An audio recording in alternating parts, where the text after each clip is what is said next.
نمل از قلم نمرہ احمد۔ فصیح نے سعدی کے ہاتھ سے نوٹ بک لی اور اسے کھولا، اچھی طرح کھنگالا، صفحے پلٹائے، ان کو سونگھا، کوئی نادیدہ انک ہو شاید۔ پھر مطمئن ہو کر بک واپس کر دی اور باہر کی طرف بڑھ گیا۔ آبی کی جان میں جان آئی۔ فصیح کو اس پر شک نہیں تھا کیونکہ یہ پہلی دفعہ نہیں تھا جب آبدار اپنے کسی مریض کو نوٹ بک اور قلم دے آئی تھی۔ فصیح اس کے ساتھ کئی دفعہ ایسا منظر دیکھ چکا تھا جب مریض بتانے سے زیادہ لکھنا پسند کرتے تھے۔ بعد میں وہ فصیح کو نوٹ بک واپس لانے کے لیے بھیجتی۔ اب بھی باہر راہداری میں آگے بڑھتے ہوئے اس نے فصیح سے کہا تھا، جب وہ مر جائے تو میری نوٹ بک واپس لے آنا۔ اور اندر اپنے کمرے میں بیٹھا سعدی دیوانہ وار نوٹ بک کے صفحے پلٹا رہا تھا۔ وہاں آبی کے نوٹ کردہ چند NDEs کے لکھے تھے۔ سعدی بے قراری سے ان الفاظ میں کچھ تلاش کر رہا تھا، کوئی پیغام، کوئی دی کوڈ، جبکہ سنہری چمکتا ہوا پین لاپرواہی سے میز پر رکھا تھا۔ شکیب، اپنے تعارف کے لیے یہی بات کافی ہے، ہم اس سے بچ کے چلتے ہیں جو رستہ عام ہو جائے۔ قصرِ کاردار کے نیکسی میں اس صبح شور و غل برپا تھا۔ صداقت کام ختم کر کے اپنے کوارٹر میں چلا گیا تھا، آج بھی باہر تھا۔ حسینہ فارغ سی لاؤنج میں چوکی کھینچ کر بیٹھی گاہے بگاہے کچن کو دیکھتی اور ادھر ادھر ٹہلتی ندرت بھی کچن کو ہی انگارہ آنکھوں سے دیکھ دیکھ کر ہول رہی تھی۔ ان کا بس نہیں چل رہا تھا حنین کو کچا چبا جائیں۔ حسینہ سمیت سب کو وہاں سے نکال کر وہ اوپن کچن میں کاؤنٹر ٹاپ کے اوپر چڑھی کھڑی تھی، آستین چڑھائے، دوپٹہ کسے، بال باندھے، وہ کچن کو ڈی کلیٹر کر رہی تھی، گند سے پاک۔ جب ندرت کو معلوم ہوا اپنا کمرہ حنین نے صاف کیا تھا تو کافی خوش ہوئی، حیران بھی، جتایا بھی، آج کہاں سے خیال آ گیا؟ مگر چلو اچھا ہے، اس کو بھی احساس ہوا گھرداری کا۔ یہاں تک تو ٹھیک تھا، مگر جب آہستہ آہستہ دراز کھلنے پر معلوم ہوا کہ آدھے سے زیادہ سامان حنین بی بی گھر سے باہر کر چکی ہیں تو ندرت پہلے حیران اور پھر غصہ ہوئی۔ حالانکہ حنین نے کام کی کوئی چیز نہیں پھینکی تھی۔ ماؤں والی عادت کہ 1970 کی دہائی کی سوئیاں دھاگے سنبھال کر رکھیں گی کہ شاید قیامت سے پہلے کبھی کام آ جائیں۔ چلو یہاں تک بھی ٹھیک تھا، مگر جب وہ پچھلے 2 ہفتوں کے دوران باری باری ہر کمرہ ماں سوائے زمر کے کمرے کے صاف کرنے لگی تو ندرت کو غصہ آنے لگا۔ اور آج صبح جب اس نے کچن میں قدم رکھا، یعنی کہ ان سب کو باہر نکالا، تو ندرت ذوالفقار خان کے لیے یہ برداشت کرنا ناممکن ہو گیا۔ ہر چیز ہلا دو گی، پھینک دو گی، وہ کیبنٹ کیوں کھول رہی ہو؟ اف، یہ مسالوں کے ڈبے کیوں نکال رہی ہو؟ وہ وہی ہیں، رہنے دو۔ حنا کا اتنا روب تو تھا کہ منع کر دیا اب کچن میں نہیں جانا، تو کوئی نہیں آیا۔ بار بار پریشانی سے صرف پکارتی رہی، مگر حنین پرسکون تھی، گھٹنوں کے بل کاؤنٹر ٹیپ پر بیٹھی، اوپر کیبنٹ سے چیزیں نکال نکال کر کاؤنٹر پر رکھ رہی تھی۔ میں کوئی بھی کام کی چیز نہیں پھینکوں گی امی، صرف ایکسپائرڈ مسالے کے پیکٹ نکال رہی ہوں۔ شیشوں والے مسالے شیشیاں دھو کر سکھا کر واپس ڈال دوں گی۔ اندر پڑے سارے برتن دھونے ہیں، گند نکالنا ہے، صاف اخبار بچھا کر ہر چیز سیٹ کر کے رکھنی ہے۔ ہاں بھائی، ماں تو پھوہڑ ہے، ماں کو تو کچھ آتا ہی نہیں۔ 3 بچے پال کر بڑے کیے، جاب بھی کی، گھر بھی سنبھالا، مگر نہیں۔ وہ پنجوں کے بل بیٹھی کیبنٹ پر ہاتھ رکھ کے مڑ کر ندرت کو دیکھنے لگی۔ پتہ ہے کیا امی، ہر عورت کے اندر ایک شدید پازیٹیو قسم کی عورت ہوتی ہے جسے وہ اپنی ساس یا اپنی بہو کی خود مختاری اپنے گھر میں برداشت نہیں کرتی، اسی طرح وہ اپنی بیٹی کی خود مختاری بھی برداشت نہیں کرتی۔ آپ مائیں یہ تو چاہتی ہیں کہ بیٹی بستر سے اٹھے تو چادر درست کر کے اٹھے، مہمانوں کے سامنے چائے دینے کا سلیقہ آتا ہو، مختلف پکوان بنانا سیکھ لے، اپنا کمرہ صاف رکھا کرے تاکہ لوگ اس کی تعریف کریں۔ مگر جب بیٹی نے اپنی مرضی سے گھر سیٹ کرنا چاہا، وہاں آپ کے اندر کی عورت جاگ گئی۔ اسی لیے لوگوں نے ہاؤس وائف یا ہاؤس کیپر کی ٹرم بنائی کہ صرف گھر کے صاحب کی بیوی یا گھر کی نوکرانی ہی گھر کی چیزوں کو رکھنے اور چھیڑنے میں خود مختار ہوتی ہے۔ مگر اب وہ دور ختم ہوا۔ آج سے حنین یوسف ایک نئی ٹرم ایجاد کرتی ہے، ہوم گرل، گھر کی لڑکی کو گھر کا کام سیکھنا چاہیے، اگلے گھر کے لیے نہیں بلکہ اپنے گھر کے لیے، ہر وہ گھر جہاں وہ رہے۔ اور اگر حسینہ سامنے دانت نکوستی سن نہ رہی ہوتی تو ندرت کا ہاتھ بار بار جوتے تک جا کر رک نہیں جاتا۔ تقریباً 3 گھنٹے بعد وہ دھلے دھلائے کچن کے سامنے تھکن سے چور کھڑی تھی۔ اب کچن کیبنٹ اندر سے بھی صاف اور حجم میں کھلی تھی، سب اس نے خود کیا تھا، یہ نوکرانیوں کے کرنے کے کام نہیں ہوتے۔ امی کی 100 سلواتیں سن کر بھی بحری بنی کلیکٹر اور چیریٹی کے بڑے بڑے شاپر باہر کوڑے دان کے ڈبے میں ڈال کر آئی۔ اب بس ایک کام رہ گیا تھا، اپنے بیڈ روم کی 1-2 درازیں اس نے چھوڑ رکھی تھی اس روز، اب ان کو نکال کر لاؤنج میں لے آئی اور اس میں سے ضروری کچرا اور خیرات کا سامان الگ الگ کرنے لگی۔ ویسے ہی بے حال، بندھے بال اور تھکے چہرے کے ساتھ بیٹھی تھی اور گود میں رکھے پرس کھول کھول کر دیکھ رہی تھی۔ جب بڑے ابا اپنی ویل چیئر دھکیلتے قریب میں آ کر خاموشی سے مسکراتے ہوئے اسے دیکھنے لگے۔ وہ مگن سی پرس خالی کر رہی تھی، یہ اس کے سارے پرس تھے۔ دفعتاً وہ رکی، ٹھٹکی، ایک پرس میں سے 500 کا نوٹ نکلا، دوسرا کھولا تو 50 اور 20 کے نوٹ، ایک میں چند سکے بھی تھے۔ اس نے خوشگوار حیرت سے سر اٹھایا۔ مجھے تو یاد بھی نہیں کہ میرے پرانے پرسز میں پیسے پڑے ہیں، عجیب اتفاق ہے نا؟ یہ اتفاق نہیں ہے، ابا مسکرائے، یہ تحفہ ہے۔ تحفہ؟ وہ چونکی۔ جب چھوٹی تھی تو سنتی ہوگی کہ دنیا میں صرف انسان اور جانور لیونگ تھنگ ہوتے ہیں، بڑی ہوئی تو پتہ چلا کہ پودے اور درخت بھی جاندار ہیں، مگر دین پڑھو تو معلوم ہوتا ہے ہر پتھر، ہر دیوار، سب جاندار ہیں۔ قیامت کے دن گواہی دیں گے نا یہ پتھر، یہ گھر، یہ جگہیں، کچھ محسوس کرتے ہیں، سنتے ہیں، دیکھتے ہیں، تبھی تو گواہی دیں گے نا۔ اسی لیے زمین پر آہستہ اور تمیز سے چلنا چاہیے، اسی لیے کچھ پتھر اللہ کے خوف سے گر پڑتے ہیں، اور یاد ہے ایک پتھر رسول اللہ کو بھی سلام کیا کرتا تھا۔ اسی لیے ان چیزوں کے سامنے جھکے ہوئے اللہ کو سجدہ کر رہے ہیں۔ یہ سب لیونگ تھنگز ہیں، تمہیں دیکھتی ہیں، محسوس کرتی ہیں۔ وہ لہجہ بھر کو رکے۔ جب کوئی لڑکی اپنی الماری کا، اپنے کمرے کا خیال کرتی ہے، اس کے اندر کا زائد بوجھ نکال کر اس کو ہلکا پھلکا اور صاف کرتی ہے، خوبصورت بناتی ہے، تو یہ الماریاں تمہارا شکریہ ادا کرتی ہیں، اور ان کے کونے خدروں سے کوئی نہ کوئی تحفہ نکل آتا ہے، کبھی کوئی پرانی کھوئی ہوئی چیز، کبھی برسوں کے بھولے ہوئے پیسے۔ اس لیے ان در و دیوار کا، ان چیزوں کا خیال رکھا کرو، یہ بھی تم سے پیار کریں گی۔ جنات اور انسانوں کے علاوہ باقی ساری مخلوق بہت احسان ماننے والی، بہت قدر کرنے والی ہے۔ حنین نے متحیر سی ہو کر ان پیسوں کو دیکھا اور پھر ابا کو۔ اس کے اوپر جیسے ایک نیا انکشاف ہوا تھا۔ اسی ٹرانس کی سی کیفیت میں وہ بولی تھی، ابا، کوئی کہتا ہے لڑکیاں خلا اور چاند تک پہنچ رہی ہیں، کوئی کہتا ہے وہ کوٹ، ہسپتال، فوج، ہر میدان کو فتح کر رہی ہیں۔ اب میں سوچتی ہوں کہ کتنا اچھا ہو اگر لڑکیاں اپنے گھروں کے کونوں خدروں تک بھی پہنچ جائیں، اگلے گھر جانے کے لیے نہیں، دوسروں سے تعریف سننے کے لیے بھی نہیں، بلکہ اس لیے کہ اللہ خوبصورت ہے اور خوبصورتی کو پسند کرتا ہے، اسی لیے کہ صفائی کے بغیر ایمان آدھا ادھورا ہے، اور اس لیے کہ فرشتے صاف جگہوں پر آتے ہیں۔ جب ہمارے گھر اندر سے اتنے گندے ہوں گے، الماریوں کے اندر دہان کا گند سڑ رہا ہوگا، ڈسٹ بن کچرے سے ابل رہے ہوں گے، تو کیا فرشتے ہمارے گھروں میں آنا پسند کریں گے؟ اب وہ سر جھکائے خود سے بولتی، پرس الٹا رہی تھی، ایک 5 روپے کا سکہ گود میں گرا۔ وہ مسکرا دی۔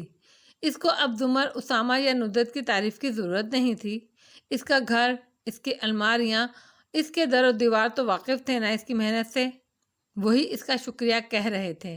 حنین یوسف کے لیے یہی بہت تھا۔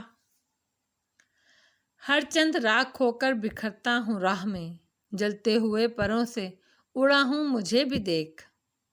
ملاقاتی حال میں معمول کا شور و غل برپا تھا۔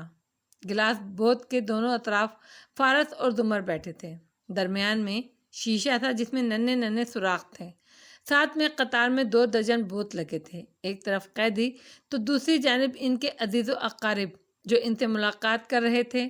وہ سر جھکائے سنجیدہ اور خاموش سی بیٹھی تھی۔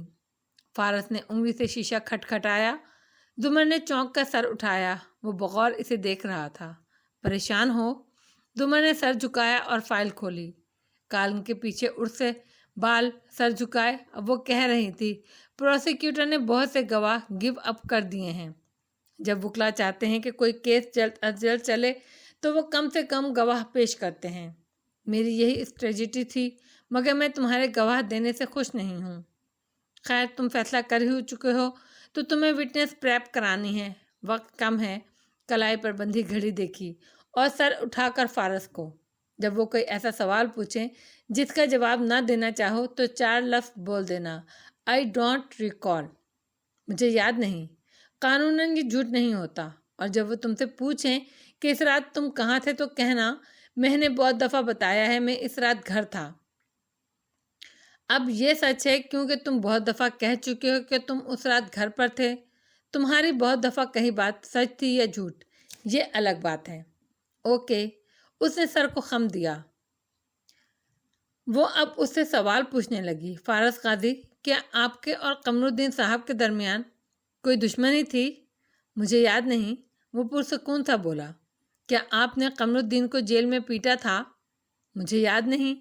گڈ، وہ ذرا سا مسکرائی، اب بہتر نظر آنے لگی تھی۔ کیا آپ نے قمر الدین کو قتل کرنے کی دھمکی دی تھی؟ نہیں۔ آپ 28 اور 29 اگست کی رات کہاں تھے؟ جیسا کہ میں بہت دفعہ بتا چکا ہوں، میں اس رات گھر پر تھا۔ تائیدی انداز میں ابرو اٹھائے، زمر نے مسکرا کر سر ہلایا۔ کیا آپ پوری رات گھر پر تھے؟ مجھے یاد نہیں، وہ سلجھے ہوئے انداز میں جواب دے رہا تھا۔ زمر کی رنگت واپس آ رہی تھی۔ وہ کٹہرے میں کھڑے کوئی غلط بات نہیں کرے گا، اس کی امید بننے لگی تھی، مگر وہ فارس تھا، اس پر اعتبار کیوں نہیں ہوتا تھا؟ ٹھوکر سے میرا پاؤں تو زخمی ہوا ضرور، رستے میں جو کھڑا تھا وہ کوہسار ہٹ گیا۔ وہ صبح سرد اور ظالم تھی، خاموش اور بے حس۔ آج کمرہ عدالت میں بیٹھے فارس قاضی نے سیاہ پینٹ کے اوپر گرے شرٹ اور سیاہ کوٹ پہن رکھا تھا۔ تازہ شیف، ذرا بڑے بال گیلے کر کے پیچھے کو بنائے، وہ سنجیدہ مگر مطمئن نظر آ رہا تھا۔ ساتھ بیٹھی سیاہ کوٹ اور گھنگریالے بالوں والی زمر کا چہرہ زرد تھا۔ اتنے ہفتوں کی انتھک محنت اور ذہنی دباؤ نے اسے اپنی صحت کی طرف سے غافل کر رکھا تھا۔ آج بھی وہ پہلے سے کمزور نظر آتی تھی۔ پچھلی کرسی پہ سیاہ کوٹ میں ملبوس احمد شفیع بیٹھا تھا۔ اس کی لاء ڈگری اور سائنس کے اور لائسنس کے باعث اسے ادھر بیٹھنے کا موقع مل جاتا تھا۔ زمر کو 99% یقین تھا کہ اس کی ڈگری جعلی تھی، مگر اپنے دفاع میں وہ صرف اتنا کہتا تھا کہ بغیر لاء ڈگری کے وہ سیاسی کنسلٹنٹ بن ہی نہیں سکتا تھا، اور چونکہ بات درست تھی اسی لیے وہ باز پوس نہیں کرتی تھی۔ جب فارس اٹھنے لگا تو زمر نے بے چینی سے گردن موڑ کر اسے دیکھا۔ بہت احتیاط سے گواہی دینا، پلیز، کچھ غلط مت کرنا۔ وہ اٹھتے اٹھتے واپس بیٹھا اور اسی سنجیدگی سے زمر کی آنکھوں میں دیکھا۔ میں نے 3.5 مہینے کچھ نہیں کیا، جو تم نے کہا وہ کیا، ایسا ہی ہے نا؟ زمر کا سر اثبات میں ہلا۔ میں یہاں خاموشی سے بیٹھ کر وکیلوں کی بیکار بحثیں سنتا رہا، ایسا ہی ہے نا؟ زمر نے اس کی آنکھوں پر نظریں جمائی، اثبات میں سر ہلایا۔ اب میرے بولنے کا وقت ہے اور ان سب کے سننے کا۔ کہتے ہوئے اس نے زمر کے پیچھے کسی کو دیکھا۔ یہ کون ہے؟ زمر نے چونک کر گردن پھیری تو استغاثہ کی کرسیوں پر بیٹھے نفیس قیمتی سوٹ میں ملبوس آدمی کو دیکھ کر وہ ٹھہر گئی۔ یہ تو سابقہ پروسیکیوٹر جنرل ہیں، یہ ادھر کیسے؟ فارس نے لا علمی سے شانے اچکاتے ہوئے اٹھ کر کھڑا ہوتا ہوا دیکھا۔ زمر نے گھوم کر احمد کو دیکھا جو نگاہیں اوپر چبوترے پر جمائے بیٹھا تھا۔ پروسیکیوٹر جنرل ادھر کیا کر رہے ہیں احمد؟ مجھے نہیں معلوم، قاضی نے کہا تھا ان کو بلاؤ، میں نے صرف اتنا کیا کہ ان کی موجودگی یہاں یقینی بنائی۔ فارس نے کہا تھا۔ وہ متعجب رہ گئی، پھر واپس گھومی اور الجھن سے فارس کو دیکھا جو کٹہرے میں کھڑا حلف لے رہا تھا۔ وہ اٹھ کر اس کے سامنے جا کھڑی ہوئی، ساری باتیں ذہن سے جھٹک کر گواہی لینے لگی۔ ریکارڈ کے لیے اپنا نام بتائیے، اس نے خشک لہجے میں مخاطب کیا۔ وہ ہلکا سا مسکرا کر بولا، فارس طاہر غازی۔ نظریں زمر پر جمی تھیں۔ کیا یہ درست ہے کہ آپ کو 13 اکتوبر کی شام اپنے گھر سے گرفتار کیا گیا؟ جی۔ وہ اب اس سے چند روٹین کے سوال کر رہی تھی اور وہ مختصر جواب دے رہا تھا۔ آخر میں اس نے پوچھا، کیا آپ حلفیہ کہتے ہیں آپ کا قمر الدین چودھری کے قتل سے کوئی تعلق نہیں ہے؟ جی ہاں، میں نے یہ قتل اور اغوا نہیں کیا، میں بے گناہ ہوں۔ زمر مڑی اور پروسیکیوٹر کو یور وٹنس کہہ کر مخاطب کرتی اپنی کرسی پر آ بیٹھی۔ پروسیکیوٹر لبوں پر معنی خیز مسکراہٹ سجائے اس کے سامنے جا کھڑا ہوا۔ فارس غازی، آپ نے ابھی کہا آپ مقتول کو جیل کے زمانے سے جانتے تھے۔ کیا آپ دونوں کے درمیان کوئی دشمنی، کوئی رقابت تھی؟ مجھے یاد نہیں۔ کٹہرے پر ہاتھ رکھے کھڑے وہ پروسیکیوٹر کی آنکھوں میں آنکھیں ڈالے پرسکون سی مسکراہٹ کے ساتھ بولا تھا، کیا آپ کو یہ یاد ہے کہ آپ نے قمر الدین چودھری کو پیٹا تھا؟ I don't recall. پروسیکیوٹر نے مسکرا کر سر جھٹکا۔ کیا قمر الدین کے جیل سے چھوٹنے کے بعد آپ کا اس سے کوئی جھگڑا ہوا تھا؟ مجھے یاد نہیں۔ آپ 28 اور 29 اگست کی درمیانی رات کہاں تھے؟ میں رات 9 بجے گھر پر تھا اور اگلی صبح 7:30 بجے گھر سے نکلا تھا۔ زمر نے بے اختیار اسے دیکھا۔ وہ محتاط الفاظ کا چناؤ کر رہا تھا۔ گردن موڑ کر اس نے پروسیکیوٹر جنرل کو دیکھا۔ وہ انگوٹھے کے ناخون سے انگشت شہادت کا ناخون رگڑتے توجہ سے اس کو دیکھ رہے تھے۔ کیا آپ پوری رات گھر پر رہے تھے؟ پروسیکیوٹر نے وہ سوال پوچھا جس کا زمر کو دھڑکا تھا۔ کمرہ عدالت میں چند ثانیے کے لیے سناٹا چھایا۔ پھر فارس طاہر غازی نے اٹھی گردن اور سنجیدہ چہرے کے ساتھ کہا، نہیں۔ زمر کا دل لمحے بھر کے لیے رکا۔ احمد بے اختیار سیدھا ہو کر بیٹھا۔ پروسیکیوٹر بھی 2 قدم مزید قریب آیا۔ تو آپ اس رات کہیں جا کر واپس آئے تھے؟ پروسیکیوٹر کو مجھے یاد نہیں کی توقع تھی۔ وہ خود بھی حیران ہوا تھا۔ میں 11 بجے گھر سے نکلا تھا اور صبح 5 بجے واپس آ گیا تھا۔ زمر نے بے اختیار سر دونوں ہاتھوں میں گرا دیا۔ آپ 11 سے 5 کے دوران کدھر گئے تھے؟ فارس نے ایک علاقے کا نام لیا جو ڈاکٹر ایمن کے ہسپتال کے قریب تھا۔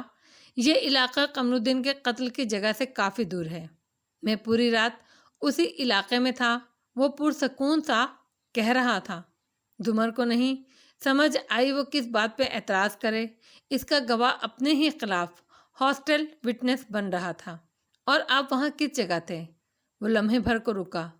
میں ایک عمارت میں گیا تھا۔ اور کیا وہ کوئی خالی عمارت تھی؟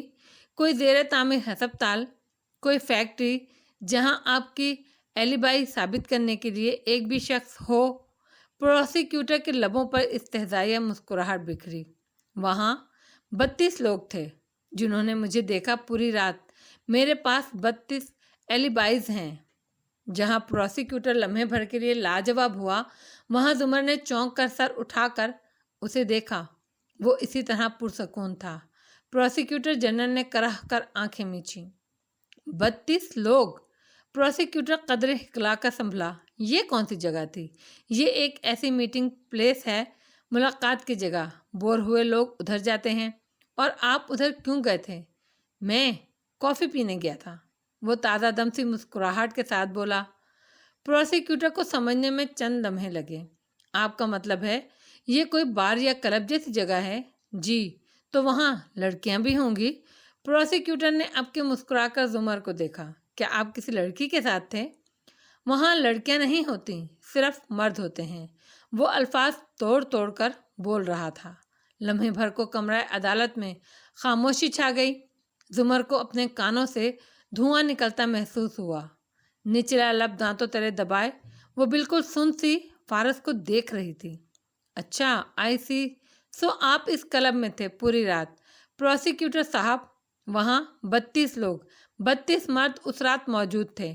کلب کی لابی کی CCTV فوٹیج میرے آگے پیچھے داخل ہونے والے 32 لوگوں کے چہرے بھی نظر آ رہے ہیں۔ کچھ کے تو نام بھی مجھے یاد ہیں۔ جو کولمبیا سے پڑھ کر آیا ہے، ایک بڑے سرکاری عہدیدار کا بیٹا ہے۔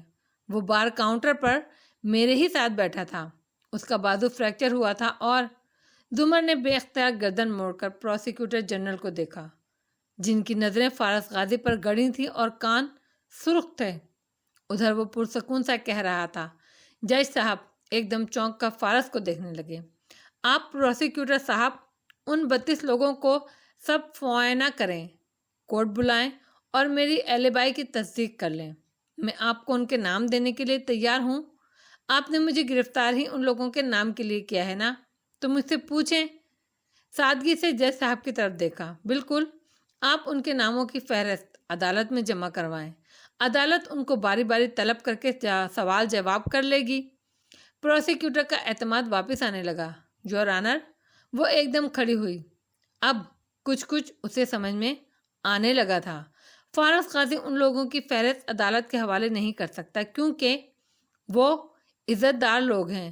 اگر ان کو سب فیونا کیا گیا تو یہ ان کی توہین ہوگی۔ جیسے ایک سابقہ سرکاری آفیسر کا بیٹا جس کا بازو فریکچر ہوا تھا، وہ جج بننے جا رہا ہے۔ اس گواہی سے اس کا کیریئر متاثر ہوگا۔ وہ جلدی جلدی کہہ رہی تھی۔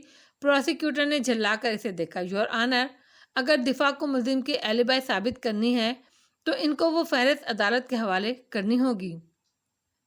شیور، میں تیار ہوں دینے کے لیے۔ اسی فہرست کے لیے تو آپ نے مجھے گرفتار کرایا ہے۔ وہ پرتپش مسکراہٹ کے ساتھ بولا تو پروسیکیوٹر نے اب کے الجھ کر اسے دیکھا۔ کون سی فہرست؟ آپ کو اس لیے گرفتار کیا گیا ہے کیونکہ آپ نے قمر الدین کا قتل کیا ہے۔ جج صاحب چونک جانے کے انداز میں باری باری کبھی فارس کو دیکھتے اور کبھی پیچھے بیٹھے سابقہ پی جی کو۔ کیا آپ ایک بھی ثبوت لا سکے ہیں اپنے الزام کے حق میں؟ وہ سرخ پڑتے چہرے کے ساتھ بے بسی بھرے غصے سے کہہ رہی تھی۔ فارس غازی بے گناہ ہے۔ کیا اس کے 4 سال ضائع کر کے لوگ خوش نہیں ہوئے جو اس کو ایک دفعہ پھر قید کی طرف دھکیلا جا رہا ہے؟ وہ اپنا بیان دے چکا ہے۔ Case of 2 virgin. وہ اس رات قتل کی جگہ سے بہت دور تھا۔ ہمارے پاس 32 گواہ ہیں لیکن ان کے نام پروسیکیوشن کے حوالے کرنے کا مطلب یہ ہے ہم پبلک پروسیکیوشن آفس کو سابقہ افسروں کے بارے میں انتقامی کارروائیاں کرنے کا حق دے دیں۔ پہلی دفعہ پروسیکیوٹر چونکا، مڑ کر تماشائیوں کی طرف بیٹھے سابقہ پی جی کو دیکھا جو سرخ چہرے کے ساتھ بیٹھے تھے۔ لمحے بھر کے لیے پروسیکیوٹر کو اپنا دماغ گھومتا ہوا محسوس ہوا۔ 1 منٹ مسز عمر۔ نہیں جناب عالی، اب وہ وقت آ گیا ہے جب ہم فارس غازی کو اکیلا چھوڑ دیں، اسے اس کی زندگی جینے دیں اور اس کے اوپر یہ جھوٹے مقدمات ختم کریں۔ اس کا سر درد سے پھٹ رہا تھا اور آواز غصے سے پھٹ رہی تھی۔ Your owner, Mrs Umar case کا رخ دوسری طرف موڑ رہی ہیں، یہ غلط بات کر رہی ہیں۔ پروسیکیوٹر پر اعتماد نہیں لگ رہا تھا۔ کبھی وہ پیچھے بیٹھے پی جی کو دیکھتا، کبھی کٹہرے میں کھڑے فارس کو، اور وہ دونوں پروسیکیوٹر سے بے نیاز ایک دوسرے کو دیکھ رہے تھے سپاٹ گہری نظروں کے ساتھ۔ مسز عمر واقعی غلط بات کر رہی ہیں۔ جج صاحب نے برہمی سے پروسیکیوٹر کو مخاطب کیا۔ یہ 2 ورجن کا کیس نہیں ہے، یہ فردر انکوائری کا کیس ہے۔ عمر نے بے اختیار میز پر دونوں بازو رکھے اور چہرہ ان پر گرا دیا، اور فارس نے آنکھیں میچ کر طویل سانس کھینچی۔ یہ ایک فشنگ ایکسپیڈیشن ہے اور مجھے اس بینچ پر بیٹھے شرم آ رہی ہے کہ پبلک پروسیکیوشن آفس انتقامی کارروائیوں کے لیے اس حد تک گر سکتا ہے۔ جناب عالی یہ سچویشن کو مینیپولیٹ کر رہے ہیں۔ پروسیکیوٹر بکھلا کر احتجاج کرنے لگا، مگر جج صاحب نے غصے سے ہاتھ اٹھا کر اسے خاموش رہنے کا اشارہ کیا۔ سرکاری آفس نے اس کیس میں اپنی ذمہ داری درست طریقے سے انجام نہیں دی۔ آپ کے گواہوں کے بیانات میں جھول ہے، شواہد ناکافی ہیں، شریک جرم کریڈیبل نہیں ہے۔ آپ نے 3.5 ماہ سے ایک ایسے شخص کو زیر حراست رکھا ہوا ہے جس کو مقید کرنے کے لیے آپ کے پاس ناکافی ثبوت کے علاوہ کچھ نہیں ہے۔ وہ شدید برہمی سے کہہ رہے تھے اور پروسیکیوٹر لب کاٹتا سننے پر مجبور تھا۔ ان 32 لوگوں کو کورٹ میں گھسیٹنے کی میری نظر میں کوئی ضرورت نہیں ہے۔ عدالت فارس غازی کے بیان سے مطمئن ہے اور سیکشن 249 CRPC کے تحت فارس غازی کو ناکافی شواہد کے باعث باعزت بری کرنے کا حکم دیتی ہے، اور پبلک پروسیکیوشن آفس کو انتباہ کرتی ہے کہ اس قسم کے اوچھے ہتھ کنڈوں پر اتر آنے سے گریز کریں تو یہ موجودہ پروسیکیوٹر جنرل کی صحت کے لیے بہتر ہوگا۔ شدید غصے اور ناگواری سے کہہ کر جج صاحب نے اپنا ہتھوڑا زور سے میز پر دے مارا۔ پیچھے بیٹھے سابقہ پی جی نے آنکھیں میچ کر گہری سانس لی اور پھر فارس کو دیکھ کر سر کو ذرا سا خم دیا اور اٹھ کر باہر چلے گئے۔ وہ اس کے احسان مند تھے۔ اور آپ؟ فارس طاہر غازی۔ جج صاحب نے رخ اس کی طرف پھیرا۔ مجھے افسوس ہے اور شدید دکھ ہے کہ آپ کو فشنگ ایکسپیڈیشن کا شکار کر کے اتنے ماہ جیل کی سلاخوں کے پیچھے گزارنے پڑے۔ میں پبلک پروسیکیوشن آفس کو ایڈوائز دوں گا کہ وہ آپ کو معذرت پیش کریں۔ فارس نے کٹہرے کی ریلنگ پر ہاتھ رکھے، اٹھی گردن اور زخمی آنکھوں کے ساتھ بس اتنا کہا، آپ کا شکریہ یور آنر، لیکن ان کی معافی میری زندگی کے 4.25 سال نہیں لوٹا سکتی۔ میرے خاندان اور دوستوں میں ہوئی میری بے عزتی اور توہین نہیں ٹھیک کر سکتی۔ میری 2 دفعہ کھو جانے والی نوکریاں عزت سے مجھے واپس نہیں مل سکتی۔ جب آپ کسی بے گناہ آدمی کو قید میں ڈالتے ہیں تو آپ اس کو معصوم نہیں رہنے دیتے۔ وہ اپنے دفاع کے لیے کسی بھی حد تک جانے کے لیے تیار ہو جاتا ہے۔ مجھے نہیں معلوم کہ کوئی خدا ہے بھی یا نہیں، کوئی قیامت آئے گی یا نہیں، مگر مجھے اتنا ضرور معلوم ہے کہ بے گناہ آدمی اپنے اوپر ہونے والے ظلم کو روکنے کے لیے جو بھی کرے وہ قانوناً اور شرعاً درست ہوتا ہے۔ بھیچے ہوئے ابرو کے ساتھ وہ نیچے اتر آیا۔ زمر اس وقت ڈھیر سارا رونا چاہتی تھی مگر وہ یہاں رو نہیں سکتی تھی۔ بدقت سارے آنسو اندر اتار کر اس نے چہرہ اٹھایا اور نگاہیں جھکائے بال کان کے پیچھے الجھتے اپنے کاغذ ترتیب سے رکھنے لگی۔ وہ خاموشی سے ساتھ آ کر بیٹھ گیا۔ پروسیکیوٹر اب جج صاحب سے بات کر رہا تھا۔ صفائیاں، معذرتیں۔ زمر نے نگاہیں جھکائے کاغذ پر لکھا، تم اس رات ہسپتال بھی گئے تھے یا نہیں؟ فارس نے قلم اٹھا کر اس کے نیچے لکھا، صرف 25 منٹ کے لیے گیا تھا۔ آپ کا کیا خیال ہے میں اتنی گرمی میں پوری رات اسی جگہ بیٹھا رہا تھا؟ تم نے پہلے کیوں نہیں بتایا اس رات کہ تم کہیں اور تھے؟ آپ نے پوچھا ہی نہیں۔ سادگی سے لکھ کر کاغذ اس کے سامنے رکھ دیا۔ زمر کی تیوری چڑھ گئی۔ کاغذ پہ یہ چند حصے لکھ کر اس کے سامنے ڈالا، یہ میری بقایا فیس ہے، وقت پر ادا کرنا۔ خفگی سے سرگوشی کی تو فارس نے مسکرا کر اسے دیکھا۔ مجھے ریسیو کرنے نہیں آؤ گی؟ ٹیکسی کر کے آ جانا۔ وہ رخ موڑے سنجیدگی سے جج صاحب کی طرف متوجہ تھی۔ اور ٹیکسی کا کرایہ اپنی گرل فرینڈ سے مانگ لینا۔ وہ اٹھ کر آگے چلی گئی اور وہ تھکان بھری مسکراہٹ سے اسے دیکھتا رہا۔ پھر گردن موڑی تو احمر ابھی تک ششندر بیٹھا تھا۔ اس کو متوجہ پا کر آگے ہوا، تو اس رات تم ایسی جگہ تھے جس کے بارے میں کوئی گواہی دینے کے لیے تیار نہیں ہوگا۔ واؤ، ایسے طریقے مجھے کیوں نہیں سوچتے؟ وہ محفوظ ہو رہا تھا۔ فارس پیچھے کو جھکا اور دھیرے سے کہنے لگا، تم نے میرے کیس کے لیے تمام انویسٹیگیشن کی، اس کے لیے تمہارا، اس کی فیس اس پر لکھی ہے۔ احمد نے فوراً سے کارڈ نکال کر اس کے سامنے رکھا۔ پلس کچھوں کے پیسے الگ ہیں، ٹیکس الگ ہے، ویک اینڈ سے پہلے ادا کر دینا۔ اور وہ جو شکریہ ادا کرنے لگا تھا، رک کر اس کاغذ کو دیکھنے لگا۔ ابرو بے اختیار اٹھے، باری باری فیس کے دونوں تحریری مطالبوں کو دیکھا اور ماتھے پہ بل لیے بہت بہتر کہہ کر خفگی سے منہ موڑ لیا۔ یا اتنا سخت جان کے تلوار بے اثر، یا اتنا نرم دل کے رگے گل سے کٹ گیا۔ جس دوپہر فارس گھر واپس آیا وہ انیکسی کے لیے عید کا دن تھا۔ حسینہ اور صداقت نے اچھا سا کھانا بنایا۔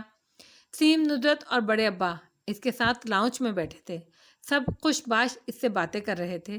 وہ بھی مسکرا کر ان کے سوالوں کے جواب دے رہا تھا۔ وہ تھکا ہوا تھا مگر مطمئن لگتا تھا۔ حنین مل کر اسٹڈی میں چلی گئی تھی۔ وہ کچھ کام کر رہی تھی۔ ایسے میں صرف زمر تھی جو اب تک اس سے نہیں ملی تھی۔ اوپر اپنے کمرے میں وہ ناخن دانتوں میں دبائے ادھر ادھر ٹہل رہی تھی۔ بار بار دروازے کی طرف بڑھتی، پھر جھک کر سر کو جھٹکتی اور واپس ہو لیتی۔ ذرا سی درد سے نیچے آوازیں آ رہی تھیں۔ سب کو شکریہ کہہ رہا ہے، آپا آپ کا شکریہ کھانا بھیجنے کا، انکل آپ کا شکریہ دعا کرنے کا، صداقت تمہارا شکریہ پتہ نہیں کس چیز کا، اور میں جو اتنے مہینے اس کے لیے خوار ہوتی رہی، میرا کوئی احساس نہیں۔ وہ خفگی سے خود سے ہی بڑبڑا رہی تھی۔ میں زمر کو دیکھ لوں؟ وہ ایکسکیوز کر کے اٹھ آیا تھا۔ اب زینے چڑھنے کی آواز آ رہی تھی۔ زمر نے جلدی سے تکیوں کے غلاف اتارے، نئے غلاف نکالے، اور جس وقت وہ دروازہ ذرا سا بجا کر اندر داخل ہوا، وہ مصروف سی تکیوں کے غلاف بدلتی نظر آ رہی تھی۔ السلام علیکم، دروازے میں کھڑے وہ ذرا سا کھنکار کر بولا۔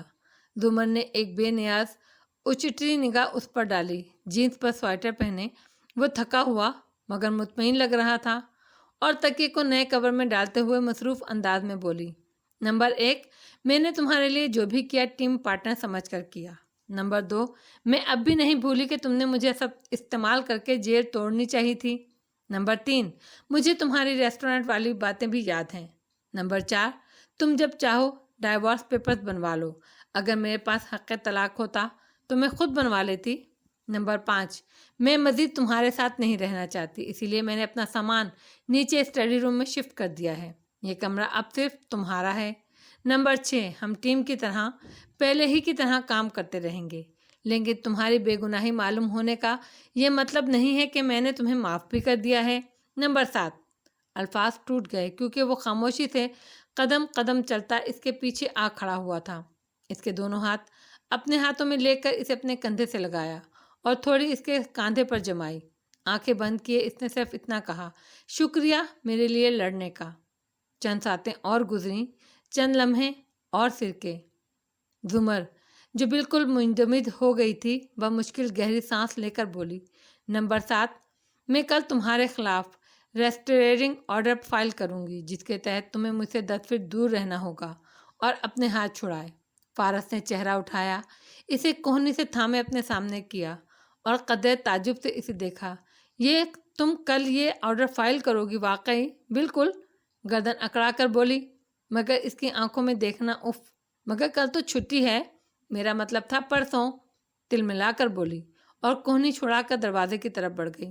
اچھا کمرہ مت چھوڑو، ہم بیٹھ کر اس بارے میں بات کر لیتے ہیں، وہ پیچھے سے بولا تھا تھکان سے مسکرا کر۔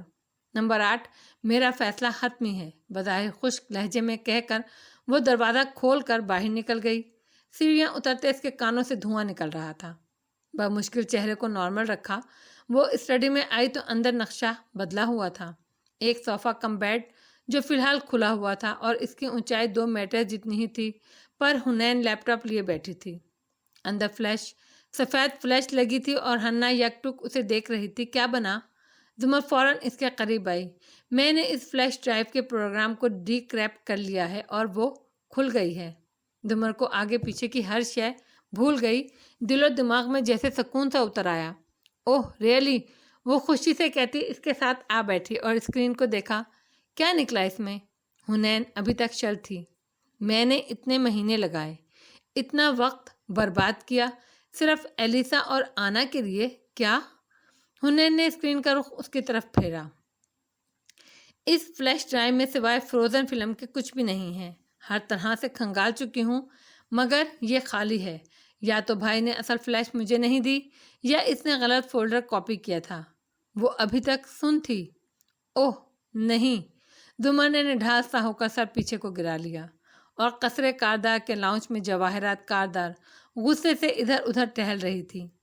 اس کی رنگت مارے غضب کے سیاہ پڑ رہی تھی، جبکہ صوفے پر بیٹھا ہاشم گردن پیچھے کو پھینکتا ہنستا جا رہا تھا۔ جواہرات نے رک کر ناپسندیدگی سے اسے دیکھا۔ وہ رہا ہو کر ہمارے سروں پر پھر سے پہنچ گیا ہے اور تم ہنس رہے ہو؟ اس نے وٹنس اسٹینڈ پر کھڑے ہو کر ایڈوکیٹ جنرل کو بلیک میل کیا۔ واو، ناؤ دیٹس کول، وہ ہنس رہا تھا۔ زمر کو تو میں دیکھ لوں گی، تم مجھے بتاؤ اب ہم اس کو دوبارہ کیسے جیل بھیجیں گے؟ اب پروسیکیوشن آفس میں کوئی اس کو پروسیکیوٹ نہیں کرنا چاہے گا۔ میں نے آپ سے کہا تھا کہ جلدی چلوانے کی کوشش نہ کریں، لیکن خیر۔ ہنستے ہنستے وہ پل بھر کو رکا، محفوظ انداز میں جواہرات کو دیکھا۔ میں مزید اس کو جیل میں نہیں بھیجنا چاہتا، اس کو صرف ایک شخص اندر کروا سکتا تھا، وہ تھا خاور۔ اب مزید کوشش نہ کیجیے، وہ ہمارے لیے خطرہ نہیں ہے، نہ ہی بن سکتا ہے۔ اب موو آن کرنے کا وقت ہے، اچھے کام کرنے کا وقت ہے۔ کوٹ کا بٹن بند کرتا اٹھا۔ میں ممی ایک اچھا انسان بننا چاہتا ہوں، میں راستہ تبدیل کرنا چاہتا ہوں، اسی لیے پرانی دشمنیاں چھوڑ کر آگے بڑھیے۔ ماں کا شانہ تھپک کر وہ آگے بڑھ گیا۔ جواہرات وہیں کھڑی کلستی رہی، پھر کمرے میں آئی، دروازہ مقفل کیا اور فون لایا۔ مجھے اچھی خبر کب سناؤ گے فصیح؟ زہر خند لہجے میں وہ بولی تھی۔ آج رات کام ہو جائے گا، پہلے شادی اور پھر خاور۔ سن کر اس نے موبائل پرے ڈالا اور سنگھار میز کے قد آور آئینے کے سامنے آ کھڑی ہوئی۔ سرخ سفید لمبے گاؤن میں ملبوس وہ بے حد خوبصورت لگ رہی تھی، مگر چہرے پہ چھایا غیظ و غضب اس کے حسن کو گہنا رہا تھا۔ شرارے پھوڑتی آنکھوں سے آئینے کو دیکھتے اس نے گردن میں پہنی موتیوں کی مالا نوچ ڈالی۔ ترڑ ترڑ سفید چکنے چکنے موتی ٹوٹ کر فرش پر گرنے لگے۔ اوپر اپنے کمرے میں بستر پر سستی سے نیم دراز پیروں کی قینچی بنائے نوشیروان کھٹا کھٹ موبائل پر ٹائپ کیے جا رہا تھا۔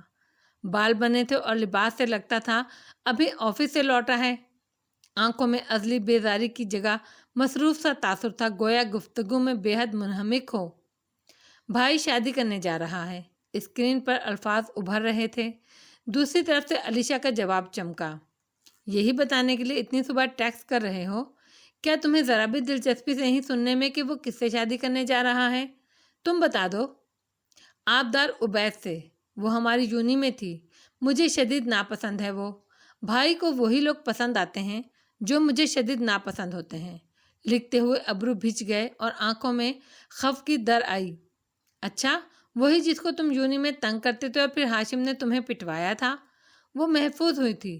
لمحہ بھر کو نوشیروان کاردار منجمد ہو گیا، جیسے سارا خون جم گیا ہو، ہڈیاں برف کی ہو گئی ہوں۔ کون ہاشم؟ اور تمہیں کیسے پتا؟ اس کے ذہن میں پہلا خیال یہ آیا تھا کہ آبی کے منگیتر کا نام بھی شاید ہاشم ہو۔ کیا تمہارے بھائی نے تمہیں نہیں بتایا کہ میں نے اورنگزیب صاحب کا اکاؤنٹ اپنے پاس مرر کر رکھا تھا؟ ان کی ساری ای میلز میں پڑھا کرتی تھی۔ مجھے یاد ہے ہاشم نے ان کو ای میل کر کے بتایا تھا کہ تم ان کے دوست کی بیٹی کو تنگ کر رہے تھے، اسی لیے اس نے اپنے کسی بندے کے ذریعے تمہیں پٹوایا تھا۔ شاید اس کو یہ بھی کہا تھا کہ وہ خود کو اس لڑکی کا منگیتر یا شوہر ظاہر کرے۔ وہ رکی، کیا تمہیں نہیں معلوم تھا؟ نوشیروان کے چہرے کا رنگ یوں نچڑ گیا جیسے سینے میں گھاؤ لگا کر کسی نے سارا خون نکال لیا ہو۔ بے جان ہوتے ہاتھوں سے اس نے موبائل وہیں لحاف پر گرا دیا اور سر اٹھا کر خالی خالی ششندر نظروں سے سامنے دیکھا، جہاں سنگھار میں اس کا آئینہ اس کا زرد چہرہ منعکس کر رہا تھا۔ اس کی ساری دنیا زمین بوس ہو گئی تھی۔ فیض سر پہ جو ہر ایک روز قیامت گزری، ایک بھی روز مکافات نہ ہونے پائی۔ کرنل خاور اپنے کمرہ سجن میں زمین پر اکڑوں بیٹھا، نگاہیں دور خلا میں جمی تھیں اور کسی گہری سوچ میں گم دکھائی دیتا تھا۔ آنکھوں کے گرد لگے زخم اب مندمل ہو چکے تھے اور صحت بھی بہتر تھی۔ ایسے میں دروازہ کھلنے کی آواز سے وہ چونکا اور چہرہ اٹھایا۔ گارڈ کھانے کی ٹرے لایا اور نیچے زمین پر رکھی۔ خاور کی نگاہیں اد کھلے دروازے کے پار گئیں، وہاں ایک اور گارڈ نظر آ رہا تھا۔ خاور کی آنکھیں پرسوچ انداز میں سکڑیں۔ تمہاری اور اس کی تو صبح ڈیوٹی ہوتی ہے، تم لوگ اس وقت کیا کر رہے ہو؟ اور رات والے گارڈز کہاں ہیں؟ اس کا ماتھا ٹھنکا تھا۔ گارڈ نے ایک نظر اس پر ڈالی، گہری خاموش نظر، اور مڑ گیا۔ خاور تیزی سے اٹھ کر اس کے پیچھے آیا۔ مجھے سعدی یوسف کے کمرے میں جانا ہے، ابھی اسی وقت۔ وہ چونکا ہوا لگتا تھا، مگر گارڈ نے ایک دم پیچھے مڑ کر ایک زوردار مکہ خاور کے جبڑے پر دے مارا۔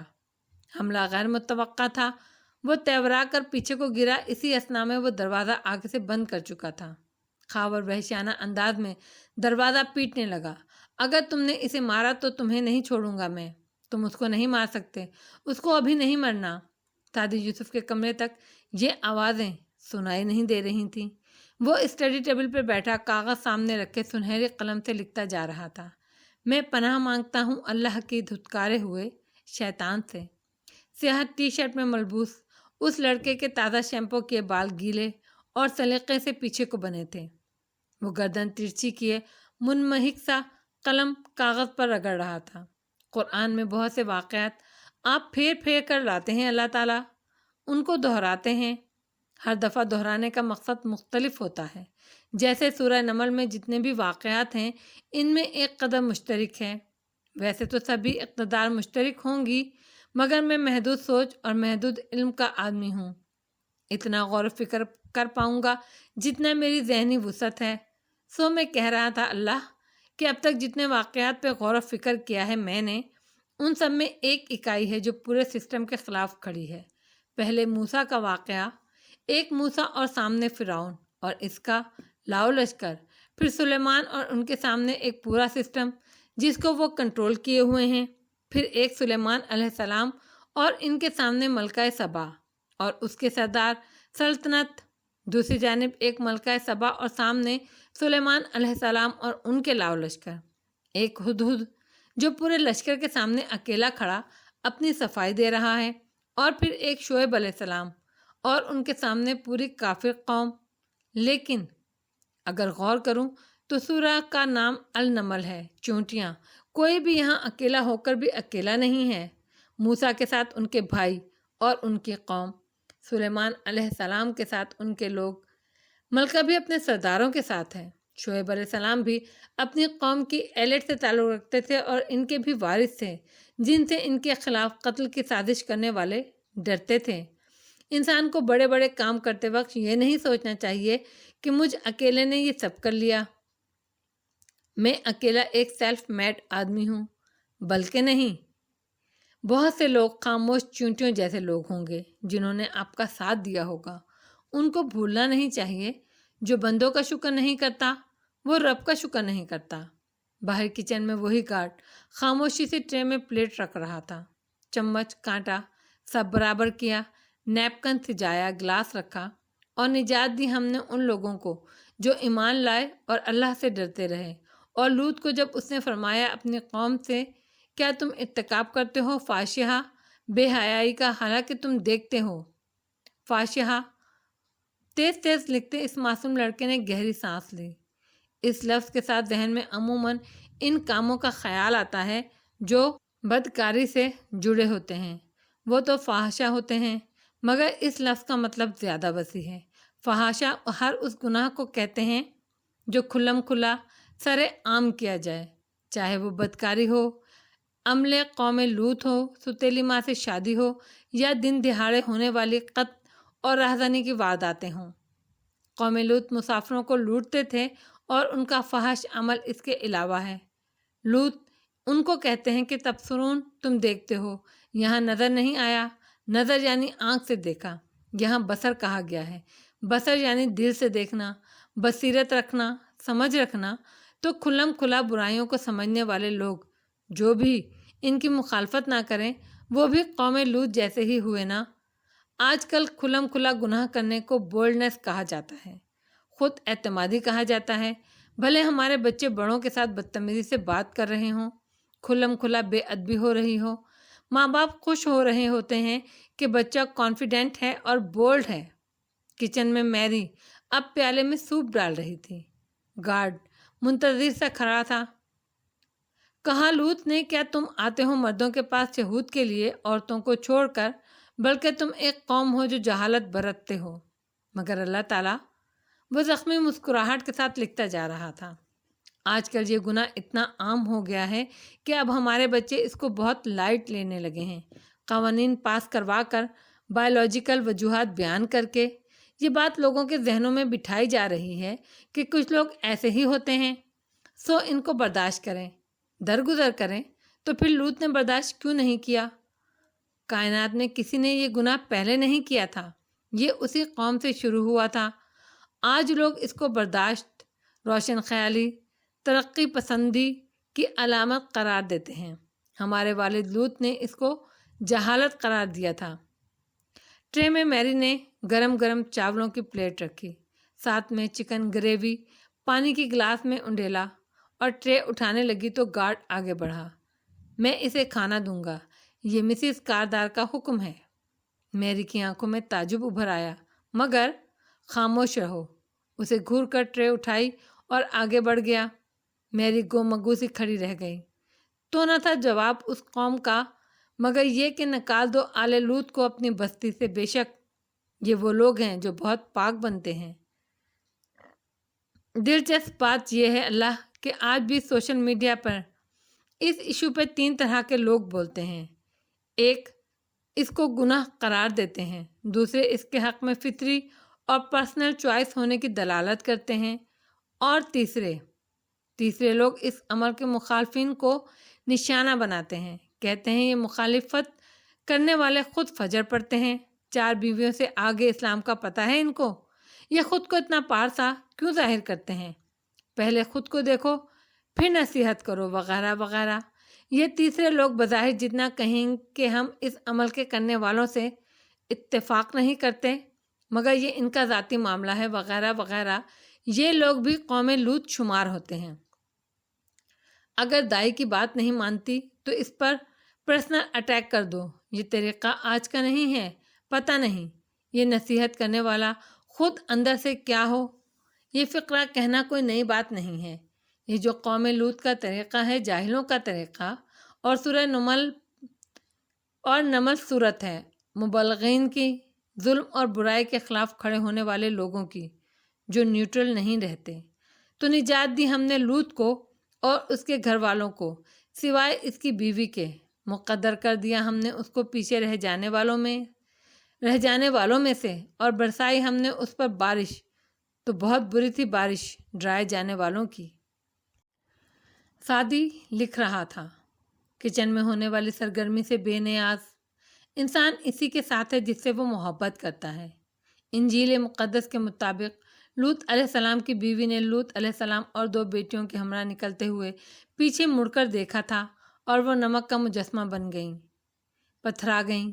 وہیں سے وہ پیچھے مڑ کر نہ دیکھنا پتھر کے ہو جاؤ گے والی اصلاح نکلی، جو گناہ آج لوگوں کو اتنا ہلکا لگتا ہے، پرسنل چوائس لگتا ہے، وہ اتنا سخت ناپسندیدہ ہے، اللہ کے نزدیک کے الہامی کتب میں آتا ہے جبرائیل علیہ السلام نے اپنے پر پہ اس پوری بستی کو اٹھایا، آسمان تک لے کر گئے اور واپس پٹخ دیا، وہ زمین میں دھنس گئے، ان پہ پتھروں کے ٹارگیٹڈ بارش برسی، ہر شخص کے اوپر وہ پتھر آ کر لگا جس پر اس کا نام منقش تھا۔ آج اس جگہ بحر مردار ہے جہاں کوئی زی روح نہیں رہ سکتا، جہاں پانی کے اندر اتنے برسوں بعد بھی کوئی زندگی نہیں ہے، نہ زندگی پل سکتی ہے۔ یہ اتنے بڑے گناہ تھے اور آج لوگ، قلم خشک ہونے لگا، اس نے رک کر قلم چھڑکا، پھر لکھا، بے سود، اس کا موڈ خراب ہونے لگا۔ لکھنے کے لیے سب سے ضروری چیز ایک اچھا قلم ہوتی ہے۔ سعدی نے خفقی سے اس کے اوپر کے کلپ دیکھے، وہاں 4 بٹن تھے، اس نے موجودہ نب کا بٹن واپس اوپر کر دیا اور دوسرا گرایا، لکھا تو وہ سرخ لکھتا تھا۔ اس نے تیسرا بٹن دبا کر تیزی سے نب نکالی، وہ نیلی تھی۔ سعدی کو صرف سیاہ روشنائی پسند تھی۔ اس نے چوتھے بٹن کو نیچے کیا تو اندر سے باریک سی نب نکلی، وہ اس سے لکھنے لگا، پھر غور سے دیکھا، وہ نب نہیں تھی، سوئی کی طرح تھی، تیز دھار آلے کی طرح۔ اس کو آبدار کی آنکھوں کا اشارہ یاد آیا، وہ رک کر سوچنے لگا، تبھی دروازہ کھلا تو اس نے جھٹ قلم مٹھی میں دبا لیا اور یوں ظاہر کرنے لگا گویا اپنا لکھا پڑھ رہا ہے۔ گارڈ نے دروازہ بند کیا، ٹرے لا کر رکھی، باری باری چیزیں نکال کر میز پر سجائیں، پھر سعدی کی طرف پش کیے، جیب سے زنجیر کا ٹکڑا نکالا، وہ خاور کو باندھی گئی زنجیروں سے مشابہت رکھتی تھی، اس پہ خاور کا خون اور DNA موجود تھا، اور گارڈ کے ہاتھوں پہ دستانے چڑھے تھے، شفاف باریک دستانے۔ وہ ایک دم پلٹا اور پیچھے سے آ کر سعدی کی گردن میں وہ زنجیر ڈالی، بلکہ ڈالنی چاہی، مگر سعدی تیزی سے آگے کو جھکا اور خود کو کرسی سمیت دائیں جانب گرایا۔ گارڈ کے ہاتھ میں اس کی شرٹ کا پچھلا حصہ آیا تھا، وہ اس سے اس کو کھینچتے ہوئے زمین پر گرانے لگا۔ سعدی نے میری کوئی ہے چلاتے ہوئے ہاتھوں اور پیروں سے اس کو پرے دھکیلنا چاہا، مگر گارڈ کا زور بہت زیادہ تھا، وہ گھٹنا سعدی کے سینے پر رکھے، پوری قوت سے اسے نیچے گرائے رکھے، زنجیر اس کی گردن میں ڈالنے کی کوشش کر رہا تھا۔ سعدی مسلسل سر دائیں بائیں ہلاتے ہوئے خود کو چھڑانے کی کوشش کر رہا تھا، پوری قوت لگاتے ہوئے گارڈ کا چہرہ سرخ پڑ رہا تھا۔ سعدی نے بھی اتنی ہی قوت سے اس کے ہاتھوں کو پکڑ رکھ کر پرے ہٹایا، اور اس سے پہلے کہ اٹھتا گارڈ نے زور کا مکہ اس کے جبڑے پر رسید کیا۔ سعدی کا دماغ بھی گھوم گیا اور چہرہ بھی۔ جب چہرہ بائیں جانب گھوما تو اسے دھندلا سا نظر آیا، سنہری پین ساتھ میں گرا پڑا۔